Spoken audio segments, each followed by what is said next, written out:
Hello बच्चों, आपका स्वागत है अपने YouTube channel Usha study classes में। तो बच्चों, आज हम पढ़ेंगे मेरी पसंदीदा पुस्तक पर निबंध। परिचय। किताबें पढ़ना जीवन में एक अच्छी आदत की तरह होती है। यह हमारे अंदर के ज्ञान और हमारे नैतिक मूल्यों को बढ़ाता है।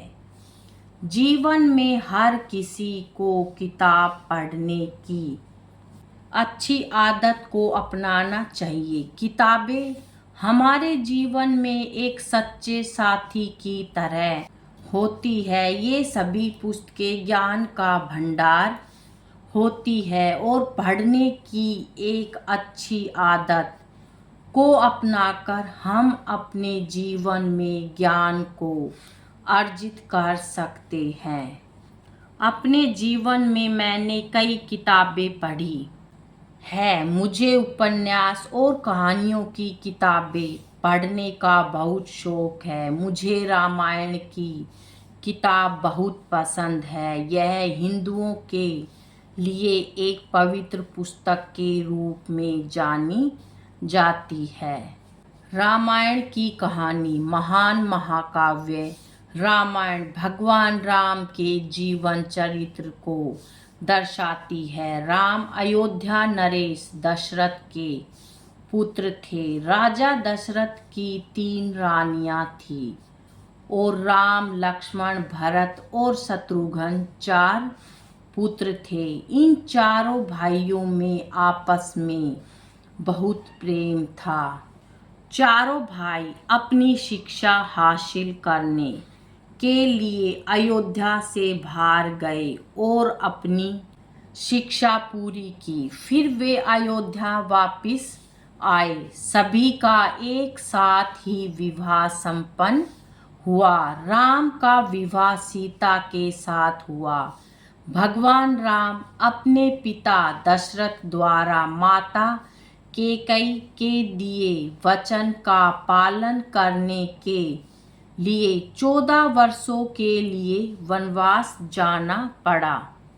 वनवास तो सिर्फ राम को मिला था, पर सीता ने अपने पत्नी धर्म का पालन करते हुए उनके साथ गई और साथ में उनके छोटे भाई लक्ष्मण भी गए। सभी एक साथ 14 वर्ष के वनवास के लिए निकल गए।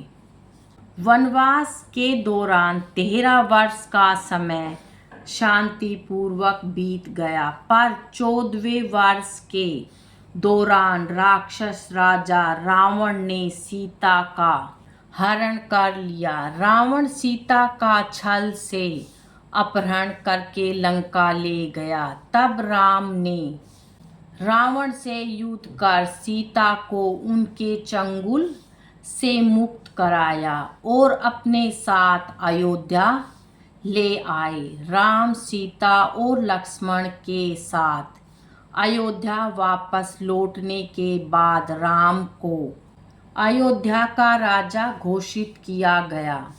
उन्होंने अपने जीवन में कई राक्षसों को मारा और संतों की रक्षा की। राम अयोध्या वासियों के लिए एक आदर्श राजा थे।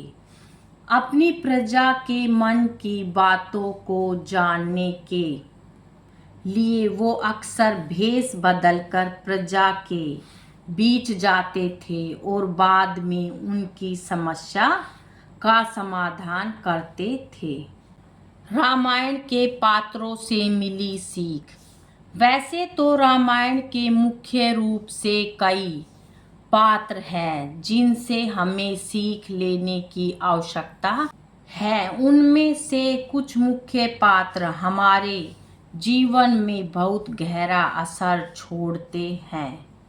भगवान राम, वे अपने माता पिता और अयोध्या वासियों के लिए एक आदर्श पुत्र थे, जिन्होंने अपने पिता के वचनों का पालन करने के लिए राजसी सुख को त्याग कर 14 वर्षों के वनवास को अपनाया। सीता के लिए वो एक आदर्श पति, अपने भाइयों के लिए वो एक आदर्श भाई और अयोध्या वासियों के लिए एक आदर्श राजा थे।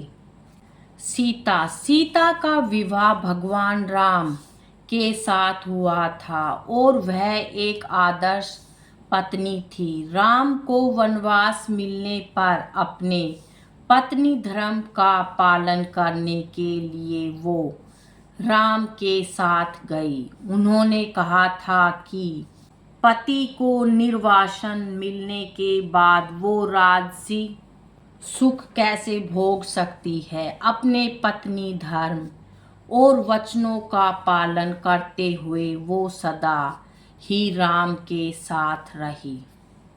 लक्ष्मण एक आदर्श भाई का प्रतीक है। वो अपने बड़े भाई राम को सबसे ज़्यादा प्रिय थे और छोटे होने के साथ ही वो हमेशा राम की सेवा में लगे रहते थे।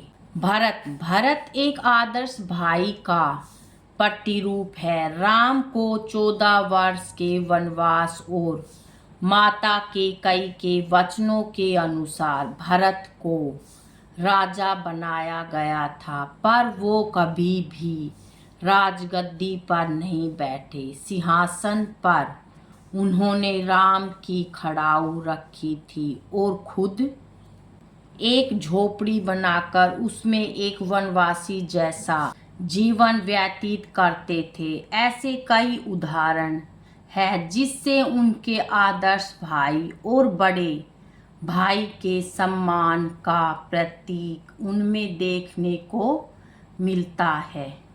शबरी राम के भक्तों में शबरी का अपना एक महत्वपूर्ण चरित्र है। उन्होंने भगवान राम से मिलने की आस में रोज राहों में फूल बिछाती और जंगलों से चुनिंदा फल बेर लाती थी। अंत में उनकी ये इच्छा भी पूरी हुई और इस बात से हमें संदेश मिलता है कि हमें अपनी उम्मीद कभी नहीं खोनी चाहिए और अपना प्रयास जारी रखना चाहिए।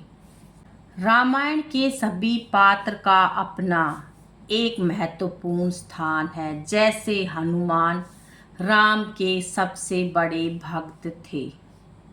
रामायण पढ़ने के बाद नैतिक मूल्यों का विकास। रामायण को पढ़ने के उपरांत पता चला कि हमें अपने जीवन में उदार भावना के साथ साथ साहसी और बहादुर होना चाहिए। जीवन में सुख और दुख दोनों चरण होते हैं। इन दोनों को सहजता से हमें अपने जीवन में अपनाने की आवश्यकता है। महाकाव्य के अनुसार हमें अपने से बड़ों की बातों को और शिक्षकों द्वारा दिए गए ज्ञान का सम्मान करना चाहिए। उनके द्वारा कही गई हर बात को सुनना और उसका पालन करने की आवश्यकता है। यह महाकाव्य हमें सिखाती है कि गलत और बुरे काम का परिणाम हमेशा ही बुरा होता है। हमें अपने जीवन में सफलता प्राप्त करने के लिए सकारात्मक ऊर्जा का सही दिशा में प्रयोग करने की आवश्यकता है। राक्षस राज रावण बहुत ही विद्वान और बलशाली राजा था, पर उसने छल से सीता का हरण किया था। विद्वान होने के बावजूद उसने अपने विवेक और बुद्धि का उपयोग सही तरीके से नहीं किया। अंततः उसका हर जाना उसे अपनी मृत्यु से चुकाना पड़ा। इसलिए हमें हमेशा अपनी बुद्धि और विवेक का इस्तेमाल कर किसी भी कार्य को करने की आवश्यकता है, तभी हम उस कार्य को आसानी से सफल बना सकते हैं। निष्कर्ष, महाकाव्य रामायण में अपार ज्ञान और जीवन जीने के सिद्धांत हैं। लगभग हर घरों में रामायण की किताब मिल जाती है। मुझे इस किताब को बार बार पढ़कर उसमें जीवन जीने के नैतिक मूल्यों को समझना और उसे जीवन में अपनाना बहुत ही पसंद है। बच्चों आज की वीडियो में इतना ही, मिलेंगे नेक्स्ट वीडियो में एक नए टॉपिक के साथ। बच्चों वीडियो अगर अच्छी लगे तो वीडियो को लाइक करें, शेयर करें और चैनल पे नए हैं तो चैनल को सब्सक्राइब करें। Thank you.